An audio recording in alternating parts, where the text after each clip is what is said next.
Loneliness. It's a feeling that a lot of people have experienced, and some people experience consistently every day of their lives, especially in the current day. Loneliness is at an all-time high, as studies are recently showing that people are connecting through relationships and friendships less and less as the years go by. Even though the first study of the what we call loneliness epidemic was in 2018, the things that caused the loneliness epidemic started coming up as early as the 90s. I'll be using the two movies, Chungking Express and The Hole, to talk about the loneliness epidemic and compare aspects of the movies to this real event that we are experiencing today. Chungking Express will be used to demonstrate the initial push towards loneliness that was happening during as early as the 90s. At the same time, The Hole will be more focused on how the COVID-19 pandemic further pushed society into isolation, and what we now know as the loneliness epidemic. Starting off, for those who are not familiar with the Chungking Express, it is a Chinese film made back in 1994. It goes over the life and experiences of two police officers who both were recently broken up with by their ex-girlfriends. And it shows their lives as they are trying to move past that. We start the movie by following Officer 223, who is following a breakup of his girlfriend of 5 years, May. Initially, we find him calling on a public phone line, trying to reach out to a lot of people who we later find out are people he's trying to reconnect with from his past, or just are like friends he's trying to reach out to. But there's only one thing in common with everyone that he's been calling. They're a woman. And really, he is looking for any sort of human bond with anyone who is just a woman. At one point, we see him so desperately trying to call a woman that he calls a girl that he sat next to in elementary school. I think everyone has kind of had a struggle similar to this, where they want to connect with someone so badly, but there's such a boundary between them that they can't really cross.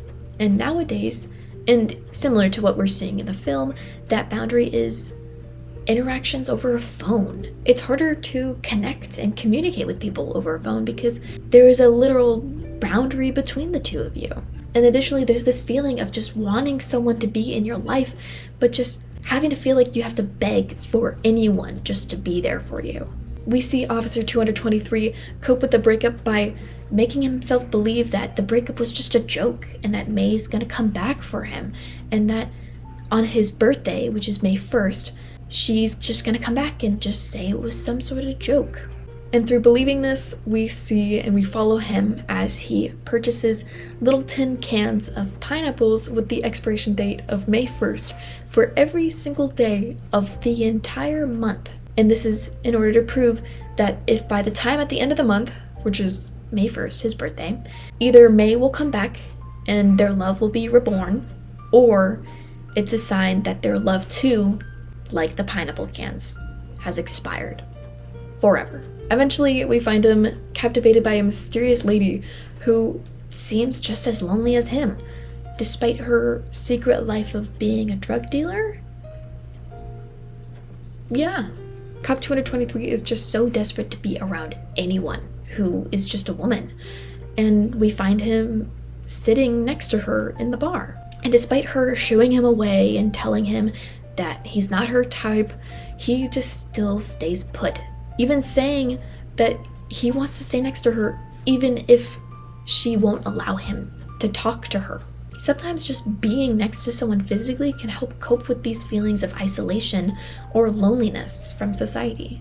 And now, in the second part of the movie, we follow Cop 663, who is also dealing with the breakup of his flight attendant girlfriend. As Cop 223 deals with loneliness by desperately trying to call anyone that he knows is a woman and sitting next to random women in bars and just trying to talk to anyone who's a woman, Cop 663, instead, we find him secretly being alone in his own apartment and kind of losing his mind in a way.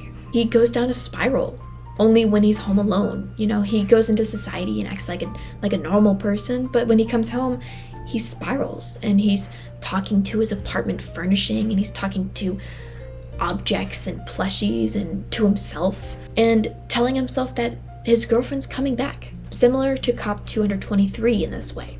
And this all is something I feel like is pretty prominent in today's society, which is a word called delusion. Being so lonely that pretending like you have a partner or someone when you really don't. And I feel like a lot of people have kind of had some experiences like this. Falling asleep, imagining you're in the arms of someone who loves you. Daydreaming, imagining your made-up love story. Or even just imagining a future where you're surrounded by genuine people that you're really close to. There's nothing wrong with it. It's just, if anything, I would say it's shocking how many people, I feel like, can relate to this feeling. These dreams, these fantasies, these just daily thoughts that we have of wanting to be connected with people, and how many people have these thoughts, yet everyone's still lonely. And people kind of like treat being like delusional like it's kind of crazy, and on some aspects it is, but on other aspects, I would argue it's normal. Oh, I'm so delusional, like I feel comforted like imagining someone who truly loves me and accepts me for who I am. I don't think you're crazy. I just think that's normal, honestly. I think that's normal. And now during this state, he becomes oblivious in his own loneliness, that he doesn't realize that Faye, who is a girl who works at a food stand that he frequents, actually is developing feelings for him.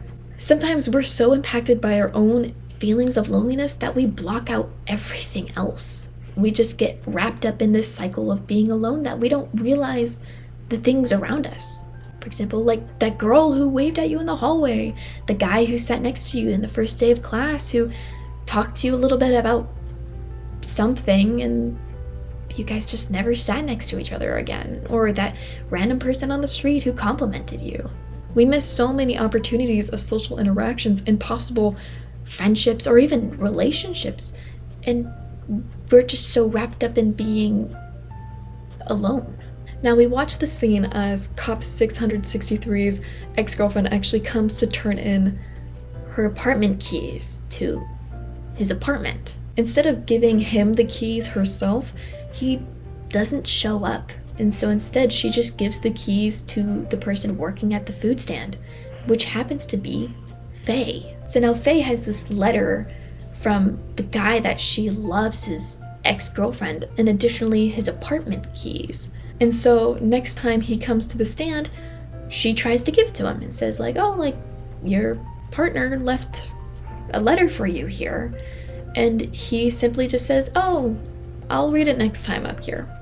Because he knows what's in the letter. He knows it's the breakup. He knows it's the keys that he gave her, that she's returning to him. And instead of coming to terms with reality, he would rather spiral in delusion.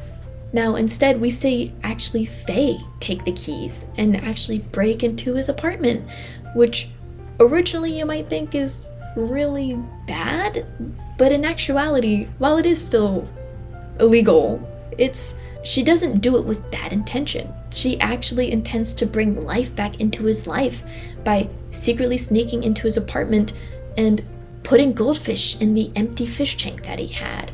But she's doing it out of love. She wants him to feel better, and she's doing it in her own weird kind of way, which again is illegal, but we'll look past it, I guess, with the good intentions. Now, in the end of the story, Faye actually ends up getting caught. And initially you might think, oh gosh, he's just found a girl breaking into his apartment. They surely are gonna like fight or something. But in actuality, they actually bond from that in a weird way and actually become a lot closer. And we actually see a relationship between them start to bloom. But despite this, Faye ends up running off to California without telling him. She leaves a note for him that we are led to believe that the cop also never ended up reading, similar to the note that his previous ex-girlfriend had left him. We see him as he's kind of stuck with this kind of wound that was left by his previous partner, leaving him without really saying anything and leaving a letter, and him feeling himself in such a similar situation and feeling scared. And I feel like this is another thing that holds people back from talking to people or making friends or building relationships with people, is because people are really scared of being hurt. People are terrified of rejection, not being accepted, of being judged, or something repeating itself like it happened in the past. They're scared of betrayal and literally just everything. Yet these fears don't do anything good for us. They literally just do everything bad for us. And I think it's important to recognize that even though one thing happened with one person does not mean that the next person is going to do the same thing. And we actually see this in the movie as he ends up finally reading the letter. After leaving it in the rain, he ends up picking up the letter back and actually drying it and reading it. Even though it wasn't the most clear letter, he ends up waiting for her return from California. And we actually see her return from California at the end of the movie, and we are led to believe that they have a happy ending. Now, both of these stories about the two cops are told in Hong Kong, which is one of the most jam-packed and lively cities in the whole world. We're constantly seeing people moving around and communicating and talking with one another in the background, yet we don't feel connected to them. They are just as much as a stranger to us as they are to the characters in the movie. And I feel like another aspect that we see a lot in this movie that is also contributing to our continuous feelings of loneliness is work. Everyone in this movie is constantly working. And honestly, I would even question if there's actually a scene in the movie where someone is not working a job. We see the cops on duty come get food from the people working at the food stand. We see the cops doing their jobs and the food stand workers going over and talking to them while they're on their job. We even see Faye, who's in love with Cop 663, make excuses at her work just to run into him. And she just plays it off as some sort of coincidence, just so that she can have a few moments to talk to him. And now in this film, there's a lot of instances where we feel disconnection. Not being able to get in contact with ex-girlfriends. The majority of interactions with girls seem to be over the phone. The feelings of being around people without actually making an actual connection with them. The feelings of being home alone, sleeping in an empty bed, avoiding reality to avoid being hurt. It's a very lonely world in Chungking Express, yet it's overrun with people. The Hole. God, what an ominous name. And yet it's such a perfect name for this movie. The Hole is a movie from 1998, taking place in Taiwan. And it has a very familiar subject to a lot of people watching this video. A pandemic. Except this pandemic is kind of like a fantastical pandemic, telling of people behaving weirdly after coming in contact with infected cockroaches. In a city of endless rain, we meet our two main characters of the movie. A man and a woman, both living in the same apartment complex right above one another, and yet despite living so close to one another, they're pretty much unaware of each other's existence. And if they are aware of each other's existence, they don't really acknowledge one another. Until a leak leads a plumber to drill a hole in the man's floor, which is also the woman's ceiling. This movie creates such an overwhelming feeling of loneliness, much stronger than the feelings that Chungking Express had. Because at least in Chungking Express, there were people in the background, there were kind of side characters that didn't have names, but they were at least there. In The Hole, there was quite literally no other characters. And I wish I was joking when I say that. We see the plumber once in the beginning of the movie, but he never comes back. We see one or two people occasionally in the background, but they're not interacted with really at all in any meaningful way. We hear a single phone call, and that's pretty much it. If the hole in the beginning of the movie was never made, we quite literally might have never seen anyone interact in this film. Now, despite this hole literally connecting the man and woman's apartment, we rarely see them actually communicate with one another. The woman even feeling uncomfortable to the point where she covers up the hole. And if she ever caught the man staring down into it, she started spraying him with what I can assume is roach spray. But ironically, the man actually finds an interest in the woman living below him.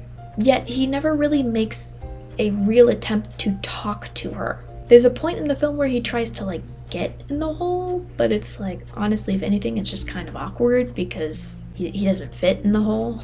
But it could also be symbolism of someone trying to connect so desperately with another person, but just not being able to because of the restrictions put on them. And maybe not even restrictions, but maybe the other person is just so shutting themselves out and secluded that it can feel hard to reach them.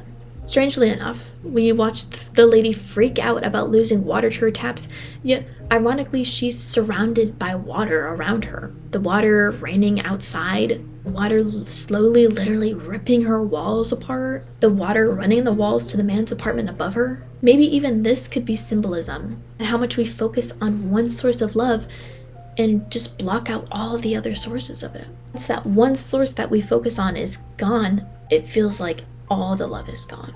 It's apparent that the woman is facing the lockdown a lot more harsher than the man is. She stocked her room full of cleaning supplies and paper towels and seems to rarely leave her house. Something that also might feel very similar to their experiences with the pandemic. Eventually, her water pipes seem to be cut off, her wallpaper is ripping off her walls, the water ruins her cleaning supplies, her house starts getting run with roaches, and we watch as she loses her mind. At the end of the film, we watch her just lose it. She builds a fort out of the cleaning supplies that she has and starts crawling around like a roach. The scene grows dark and we start to have this feeling of hopelessness right before a hand outstretches itself from her ceiling. We finally see her open up, standing up, and reaching up towards that hand coming down for her. The hand pulls her out of the hellscape that was once her home. We see the man and the woman together, slow dancing, and that's where the movie ends. I feel like the story can really resonate with a lot of people, especially with the similar aspects that this pandemic in the movie had with the pandemic that we all experienced in 2020. It held a hammer to the lives that we once knew, that some, even after the pandemic, never got back. Many friendships and relationships didn't last through the pandemic, and by the time the pandemic was over, a lot of people felt very different about things. As social creatures, I'd say that everyone struggled in some way. Some people lost beloved family members. They lost their jobs, the communities they were a part of. People missed out on important developing years. Some lost the final years of school. Everyone lost someone they loved through the pandemic, whether it was through an actual loss or just loss of connection. And many people still feel out of place because of the pandemic. And that happened almost 5 years ago. I know for me, sometimes I still feel like a sophomore in high school. I missed out on school dances, important events. I lost my job. I broke up with the first and only boyfriend I've ever had because he was cheating on me during the pandemic. I lost my friend group, and I found myself the most lonely and secluded that I had ever felt. And there was nothing I could do about it. You couldn't really go outside and talk to people. You couldn't go to school and get to know the people around you. And talking to people online just felt empty. It felt like this movie. And I'm gonna use a quote directly from an article that the actual government put out. For the age group of 15 to 24, the time spent in person with friends reduced nearly 70% over almost 2 decades. It went from roughly 2.5 hours per day in 2003 to only 40 minutes during the pandemic in 2020. That's not even a whole hour of social time. And that's the average. There was people spending less than 40 minutes a day socializing with people. And that can really impact someone, especially if the pandemic ends and you're still in that sense of loneliness. And another big problem is that loneliness is just one of those things that people don't really see as a genuine problem. Some people just see it as something that everyone deals with. But in reality, loneliness is not only detrimental to your physical health, but also really bad for your mental health. And especially on the level that we're facing it to this day, it's life-altering. For some people, Being alone means being driven to any means to just have a human connection. To others, it means talking to yourself or objects in your room. And to others, it makes you like a cockroach. But that's okay. As these movies show us, there is hope.